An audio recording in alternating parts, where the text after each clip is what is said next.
चलिए बच्चों, आपको बहुत ही सिंपल तरीके से मैं कॉन्सेप्ट समझाता हूँ किसका, एगोनिस्ट का। एगोनिस्ट क्या होते हैं, राइट। आपके बेसिक्स में ये चैप्टर है। तो एगोनिस्ट बच्चों देखिए, कोई भी केमिकल सब्सटेंस आपका एगोनिस्ट हो सकता है। सपोज करिए ये कोई एक आपका केमिकल सब्सटेंस है, ये कोई ड्रग भी हो सकता है, इसको हम लाइगेंड भी बोलते हैं फार्माकोलॉजी में, राइट।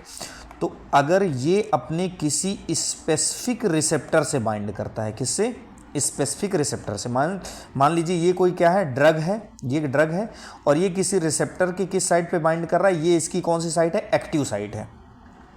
तो अभी क्या होगा, इफ अ ड्रग और a ligand binds with their specific receptor at the active sites and responsible for activating the receptor, means agonist की मिनिमम कंडीशन ये है कि it has ability to bind with the receptor and to activate the receptor।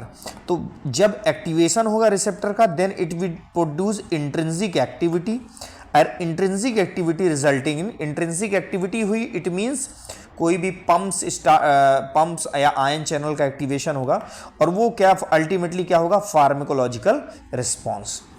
Means अगर हम summarise करें तो agonist in a drug or any ligand can be agonist if it has ability to bind with the specific receptor and to activate the receptor।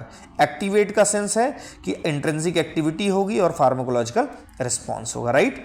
तो अब किस तरीके से, या तो ये फुल इसको एक्टिवेट करेगा या पार्शियल एक्टिवेट करेगा या एक्टिवेट करेगा अपोजिट डायरेक्शन में। तो इस डिपेंडिंग ऑन दैन इसके तीन टाइप्स हैं।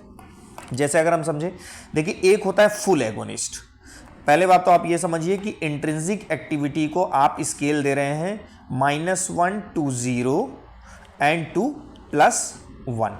तो -1 से 0 एंड 2 + 1।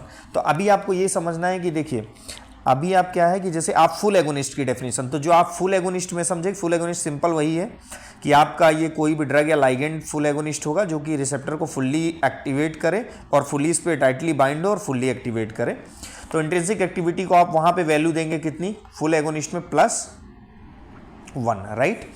अभी जब अगर हम पार्शियल एगोनिस्ट की बात करें तो partial agonist will bind partially to the receptor, partially responsible for intrinsic activity and partially produce pharmacological response। so partial it means in between, partial agonist में in between 0 to +1 ये आ गया। अभी हम बात करें अगर कॉन्सेप्ट किसकी, कि इनवर्स एगोनिस्ट क्या होता है। तो बच्चों इनवर्स एगोनिस्ट आपका क्या होगा, इनवर्स एगोनिस्ट ये इससे बाइंड करेगा, इंट्रिंसिक एक्टिविटी होगी और फार्माकोलॉजिकल रिस्पॉन्स होगा, लेकिन इसमें इंट्रिंसिक एक्टिविटी किस में होगी, अपोजिट डायरेक्शन में, राइट। अगर हम बोलें कि एगोनिस्ट कहीं पे क्लोराइड आयन के इन्फ्लक्स को बढ़ा रहा है, राइट, सेल के अंदर, तो हम इनवर्स एगोनिस्ट में क्या बोल देंगे कि वो क्लोराइड आयन के इन्फ्लक्स को डाउनवर्ड कर दिया, डिक्रीज कर दिया, तो वो क्या होगा, इनवर्स एगोनिस्ट।